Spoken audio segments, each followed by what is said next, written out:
আজকে আমি আপনাদের সামনে রোদে না দিয়েও কি করে আচার বানানো যায় সেই আচারের রেসিপিটা আপনাদেরকে আমি আজকে শেয়ার করছি। আমি এখানে 500 কাঁচা আম নিয়ে নিয়েছি। এবার আমি একটা এরকম তোয়ালের মতো নিয়ে নিয়েছি পাতলা। এর মধ্যে আমগুলোকে আমি ভালো করে কুচিয়ে নেবো। রোদে না দিয়েও আমি আচার বানাচ্ছি। আমটাকে রোদেও দিইনি, কিন্তু ভালো করে শুকিয়ে নিয়ে আমি আমগুলোকে ভালো করে আমি কুচিয়ে নিচ্ছি। একদিন যেন আমি যেন একটু জল না থাকে।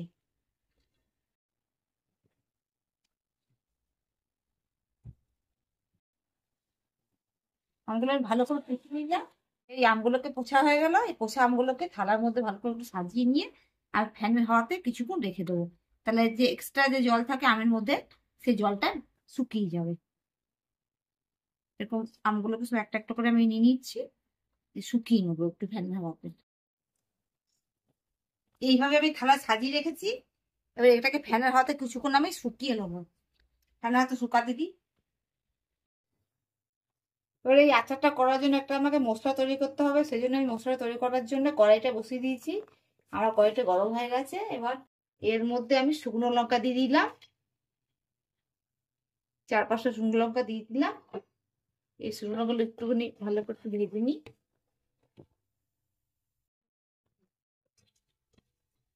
এই লঙ্কাগুলোকে আমি তুলে নিচ্ছি। 5 ফোড়ন দিয়ে দিচ্ছি। 5 ফোড়ন আর সর্ষে মশলাটা, এই দুটো জিনিসকে ভেজে নেবো।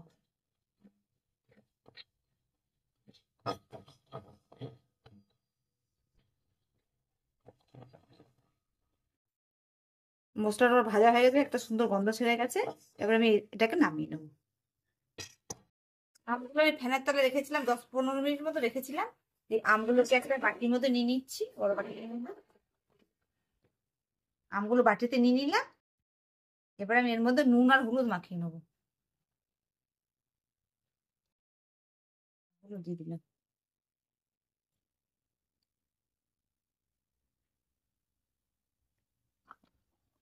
এটাকে আমি, আপনারা এটা হাত দিয়ে মাখাতে পারেন। হাত দিয়ে মাখাবেন কিন্তু আমগুলো মাখানো। এই আচারটা করলে কিছুদিন রেখেও আপনারা খেতে পারবেন। এটা একটা কাঁচের বয়ামের মধ্যে ঢেলে নিতে হবে, তাহলে রেখে রেখে এটা খাওয়া যাবে। আমি আচারটা তৈরি করবো। কড়াই আমি তেল দিচ্ছি, সর্ষের তেল দিয়ে দিচ্ছি কড়াইতে। একটু বেশি করে তেল দিতে হবে। গরম হয়ে গেছে, তেলের মধ্যে কিছু 2-3টে শুকনো লঙ্কা দিয়ে দিলাম।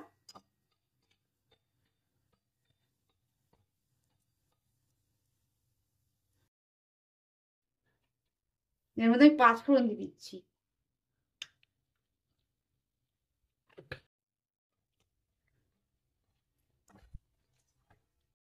আমি টক মিষ্টি ঝাল এই ধরনেরই আমি একটা আচারটা তৈরি করবো। এর মধ্যে আমি আমগুলোকে ভালো করে ভেজে নেবো।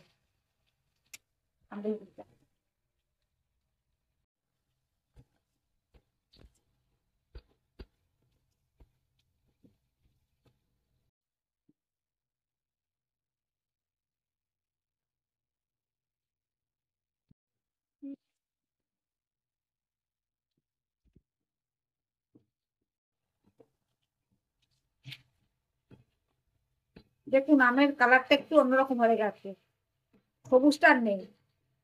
সবুজ কালারটা একটু অন্যরকম কালার হয়ে গেছে।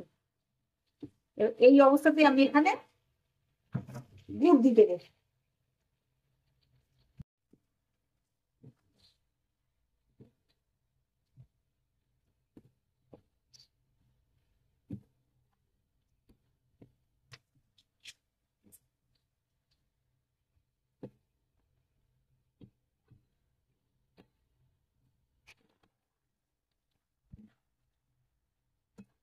এখানে জল লাগবে না, গুড় থেকে যে জলটা বেরোবে সেটাতেই এটা সেদ্ধ হয়ে যাবে আমটা পুরো।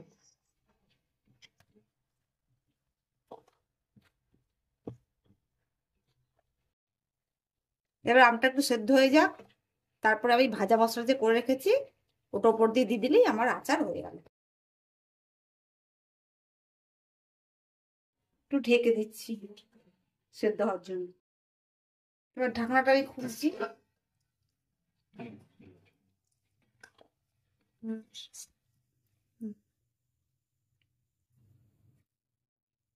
সেদ্ধ হয়ে গেছে।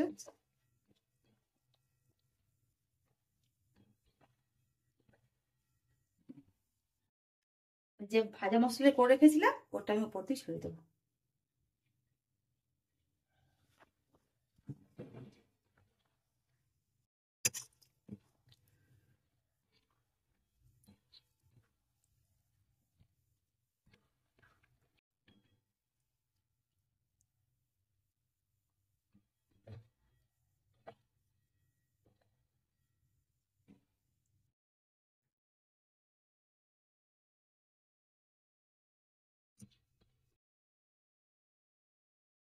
এবার থালাতে আমি ঢেলে নিচ্ছি।